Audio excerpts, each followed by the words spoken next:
What is up, Edge family? We are back at it again with another edition of Edge Sunday service. I am super excited to be bringing you guys today's message. We're continuing on with the Oneness with God series, and we are going to be talking about how God pours it on.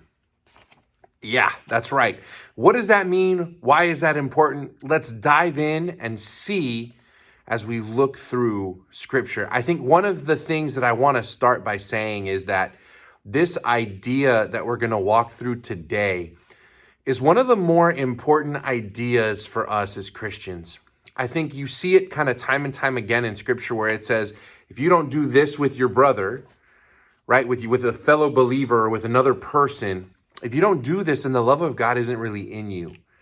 And it's a really cool discussion that we're going to get to have later on. And so let's start off by reading through what is called a parable. Now, Jesus tells a story here in Matthew 18 that kind of parallels a lesson that he's trying to teach.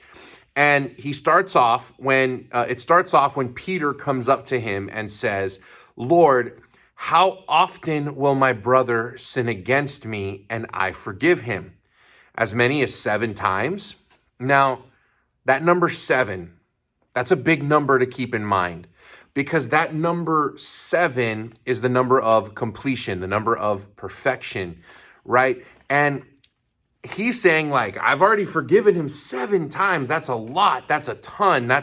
I've gone more than above and beyond my duty because my brother, my homie here keeps sinning against me.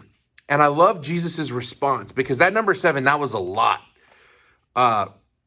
in that time, right? That's kind of to like exaggerate and say like, dude, 7 times, that's a lot.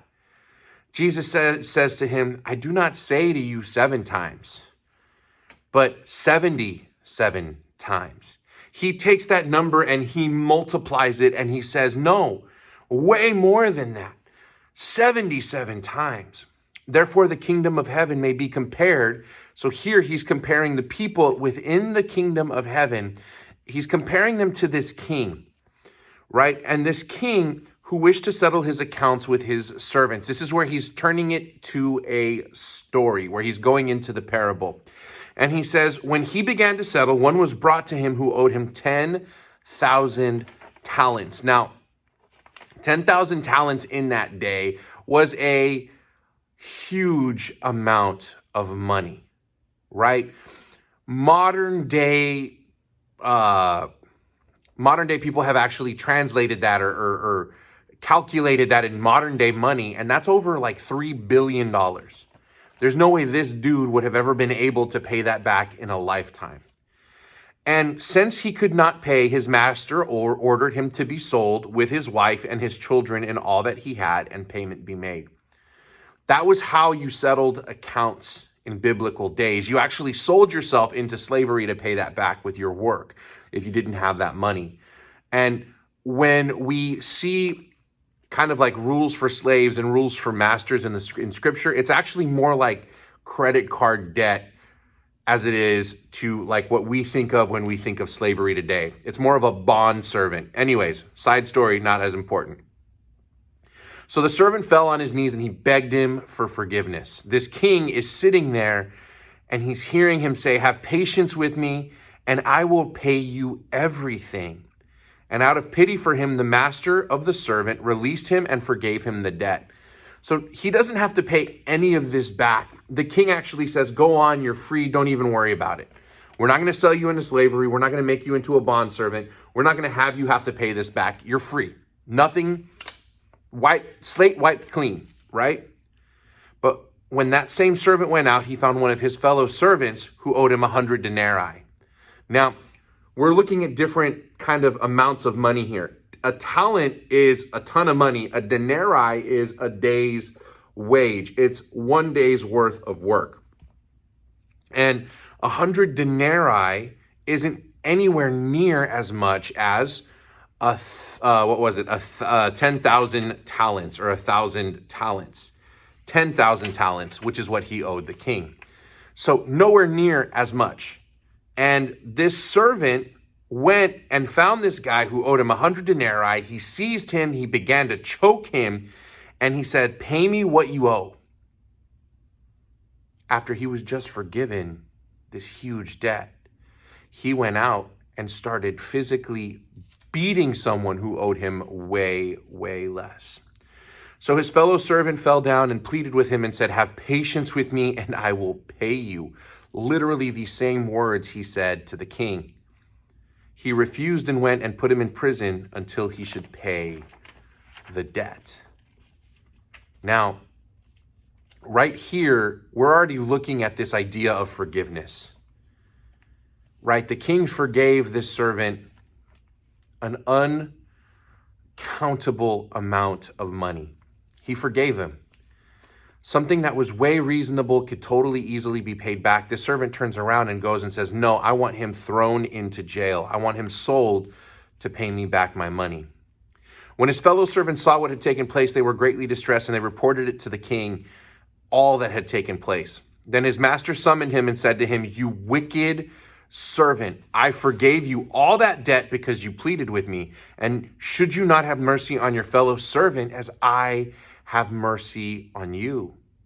And in anger, his master delivered him to the jailers should he pay all his debt.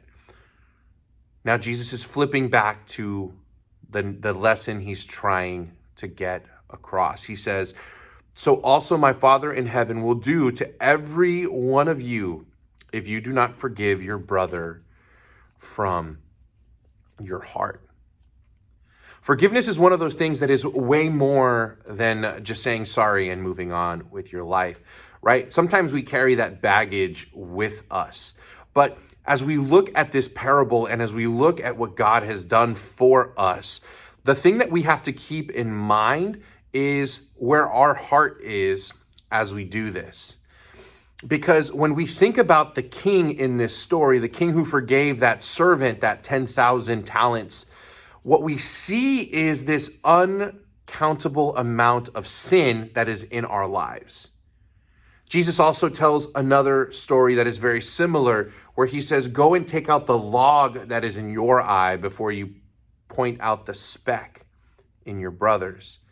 Right? We have to understand that we are sinners and we are broken, and we have a ton of sin that is following us around that has been forgiven by God because of the cross and because of Jesus and because of the perfect life that was given up for us there at the cross. And so as we look at us here, we should realize that God has not only forgiven us, but he has poured that forgiveness on us immensely, a ton.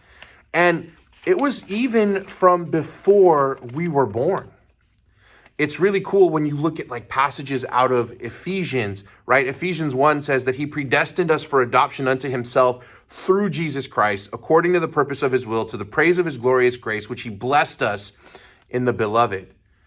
From eternity past, he knew Jesus was going to be paying this debt for us and forgiving us for our sin. And it's all because we couldn't do it on our own.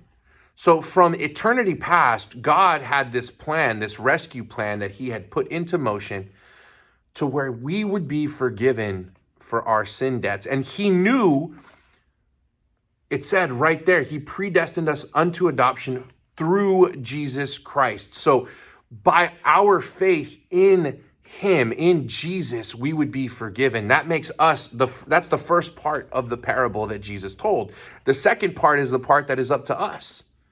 Moving forward, how do we forgive those who sin against us? That's even a part of the Lord's Prayer. So as we look through this story, right, we see that God pours grace out on us. We see that we have been forgiven and forgiven immensely. And God chose to pour that grace out on us from the beginning of time, which is an awesome and amazing truth. Before we could even take a breath, before we even sin, our debt has been paid if we have faith in Jesus. And then the application part that we really have to wrestle with and struggle with and work on in and of ourselves is because God has poured grace out on us. We need to pour it out on others. You see passages like this time and time again in Scripture. We love because he first loved us. We forgive because he has forgiven us. And I think that's the biggest challenge. That's the part that's the hardest, because our natural self, us, we don't want to do that. It's not easy to do that. It's not easy to forgive. It's not easy to allow for forgiveness to happen because we are so proud. We want all of our stuff to be taken care of, and we really don't care about other people, just like that servant. And so with this picture, with this idea, right, we see that if forgiveness is not in us, then neither is the love of the Father. And just like the king did in that story, God's going to turn us over to the jailers for judgment. He's going to give us the punishment that we deserve unless we understand what forgiveness is and what it looks like. And so as we wrap up today, I want you guys to keep that beautiful, beautiful truth in mind, that challenging truth in mind. Are you forgiving others and pouring forgiveness out on others the way that it was poured out for you? If that's not something that you are doing, then that is a major warning that you need to heed. That is definitely something that you need to think about as we move forward from here, because Jesus did that for us. As a matter of fact, while he was hanging on the cross, he was forgiving those who were punishing him. He was forgiving those who were beating him and stabbing him and crucifying him. He says, "Forgive them, Father, for they know not what they do." That's what we're called to do, and that's a challenge. But we are here, and we will walk through all of that in small group this Sunday. Edge family, it was awesome to see you guys. Hopefully you can join us on Sunday for small group. I love you all, and I will see you all laters.